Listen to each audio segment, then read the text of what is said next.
Pada kesempatan kali ini kami akan membahas Attack on Titan OVA Lost Girl episode 2. Sebelum masuk ke pembahasan, bantu kami dengan klik subscribe dan like-nya ya. Oke, jadi mari kita mulai saja pembahasannya. Jadi sebelumnya kami sudah membahas episode satunya, jadi kalian bisa nonton itu terlebih dahulu sebelum lanjut. Jika sudah, mari kita mulai. Episode 2 ini berjudul Walsina Goodbye Part 2 atau episode 16,5 bagian B. Scene dibuka yang memperlihatkan kondisi Ani sebelumnya yang berlari ke arah pintu. Tapi ternyata Ani tidak kabur, melainkan menahan pintu agar tetangga di sebelah tidak masuk. Dan kalaupun masuk, Ani akan membunuhnya. Setelah tetangga itu pergi, Ani pun mengecek mayatnya lagi, yaitu Camper Bolts yang ternyata baru saja mati karena tubuhnya masih hangat. Dengan insiden ini, Ani khawatir dengan dia sebagai saksi, ia akan diinterogasi dan membuat rencananya besok, yaitu menangkap Eren tidak akan terjadi dan menjadi terhambat. Dan dengan mengeluarkan cincinnya yang merupakan hadiah dari ayahnya, plus cara menjadi Titan di akhir season 1 kemarin, Ani berpikir bahwa ia harus menyelesaikan misi ini bagaimanapun caranya, karena bisa saja ia kena tuduh dan nantinya tak bisa kembali ke polisi militer. Dan Ani pun memutuskan untuk menghilangkan jejak tubuh Camper Bolts. Berlanjut, memperlihatkan kisah masa lalu Ani di mana ia bersama ayahnya sedang latihan. Tapi saat itu Ani sangat depresi karena latihannya yang sangat berat hingga menendang kaki ayahnya sampai patah.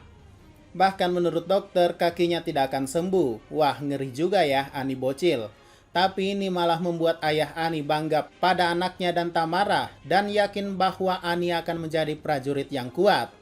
Flashback selesai, akhirnya Ani keluar dari rumah tersebut dan melanjutkan penelusurannya terhadap Carly. Dan Ani pun mengingat tentang obat yang bernama Coderoin, di mana obat ini sudah pernah masuk ke dalam penyelidikan polisi.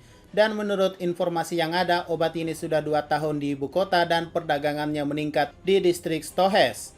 Dan Ani pun curiga kenapa ada 3 box obat di dalam kamar Camper. Apakah dia adalah pengedarnya? Lalu ia pun pergi ke kereta kuda untuk menemui Pak Stratman untuk informasi lebih lanjut. Tapi setibanya di sana, Ani dikejutkan oleh bapak-bapak yang menodongkan ia senjata pisau, yang tampaknya salah satu matanya memiliki Sharingan. Maksudnya mata merah, entah ini palsu atau genetik. Dan Ani pun ingat bahwa bapak ini sesuai deskripsi yang diceritakan oleh bapak-bapak yang ada di kedai kopi sebelumnya, yaitu orang yang sama yang mencari Carly. Salah satu anak buahnya pun menggeledah Ani dan mendapatkan buku dan cincinnya. Berikutnya, Ani pun masuk ke dalam kereta dan di sana ia diinterogasi. Ani pun kabarnya akan dibawa ke kolam limbah yang di sana benda pun tenggelam dalam waktu yang lama. Dan Ani pun mengsatir bahwa mungkin otak kalian juga sudah tenggelam, yang membuat anak buahnya yang bernama Law marah dan mengancam Ani. Lanjut pembicaraan di mana Ani diketahui telah menemukan mayat Camper dan nyatanya Pak Mata Merah bukanlah pembunuhnya. Dan Ani pun sadar ia akan segera mati, maka dari itu ia meminta cincinnya sebagai permintaan terakhir.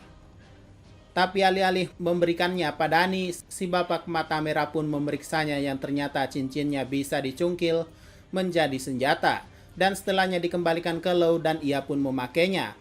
Ani yang melihatnya pun langsung menyerang Law dan akhirnya Law menyerang Ani yang melukai tangannya. Dan tentu saja ini membuat Ani akan berubah menjadi Titan karena telah terluka. Yaps, hanya tangan besar Titan Ani saja yang ia keluarkan untuk menghancurkan kereta dan 2 orang tersebut. Ani pun menghampiri bapak mata merah tersebut dan sempat adu mekanik. Dan seperti biasa, Ani pemenangnya. Dan menanyakan keberadaan Carly. Tapi sebelum menjawab, Ani malah kena tembak tepat di dadanya. Yang ternyata penembaknya adalah Law. Dan Law sendiri juga menembak bosnya yang diketahui bahwa Law adalah pembunuh Camper. Setelah pergi, Ani pun bangun seperti tidak terjadi apa-apa. Ya, namanya juga Titan kan? Dan akhirnya si bapak mata merah menjelaskan semuanya pada Ani bahwa mereka hanyalah orang yang diperintahkan untuk mencari Carly. Lalu bertemu dengan Camper, tapi Camper di sini menawarkan pekerjaan untuk memeras Stratman dan meminta uang tebusan. Ya, waktunya dalam 3 hari untuk melakukan hal itu. Dan ia pun teringat hari itu di mana Kolosal Titan menghancurkan dinding Maria. Jika saja itu terjadi 1 hari setelahnya, mungkin anaknya masih hidup sampai sekarang. Ya, nasib buruk selalu menghampiri Pak tua ini. Dan akhirnya ia pun mati dengan rokok terakhir yang ia hisap. Selanjutnya Ani pun pergi ke tempat Carly sesuai perkataan Pak tua tersebut. dan mendapatkan banyak orang di sana, dan dengan teknik Annie ia pun berhasil menumbangkan semuanya, termasuk Lo yang menggunakan senjata api, hingga Lo pun dibuat pingsan dengan jokes Annie yang mengatakan bang. Annie juga mendapatkan cincinnya kembali, dan setelahnya ia juga sudah bertemu dengan Carly Stratman. Lalu akhirnya mereka berdua duduk bersama dan bercerita bahwa kenyataannya formula kode Roin itu semua adalah hasil karya Carly. Dan juga Kemper hanyalah pengedar sedangkan bandarnya adalah ayahnya sendiri. Menurut penjelasannya, awalnya kode Roin tidak disebar di kota. Itulah kenapa dari cerita Om di kedai, Carly terlihat marah melihat obat kode Roinnya tersebar di kota.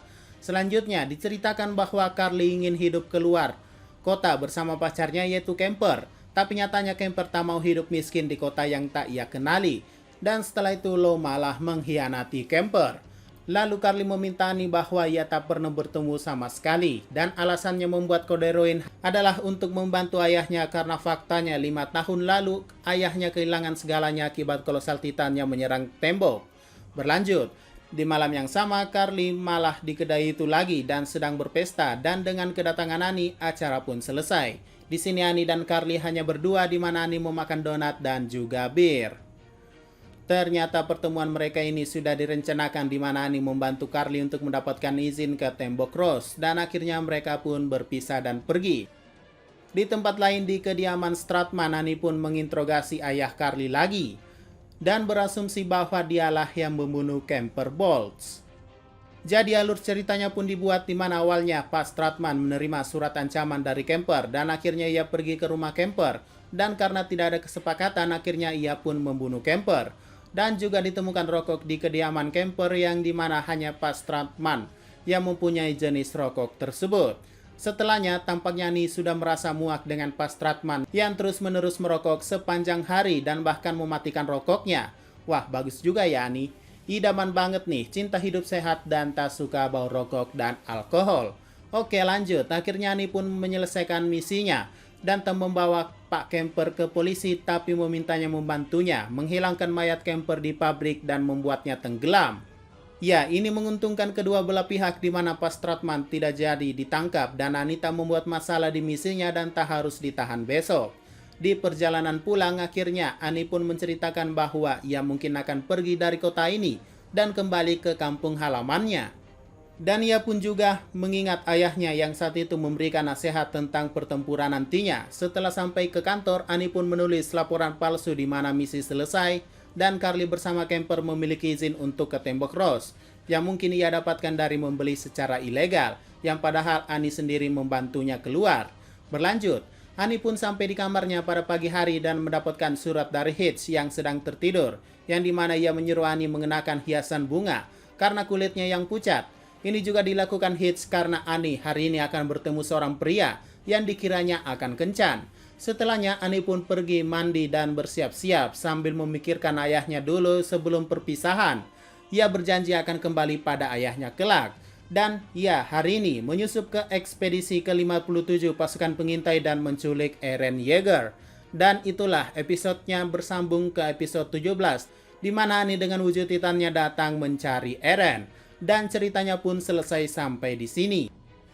Oke, mungkin itu saja pembahasan pada video kali ini ya. Untuk episode 3-nya akan memiliki cerita yang berbeda lagi, dan bukan Annie lagi pemeran utamanya. Jika ada pertanyaan dan masukan, silakan komentar saja di bawah.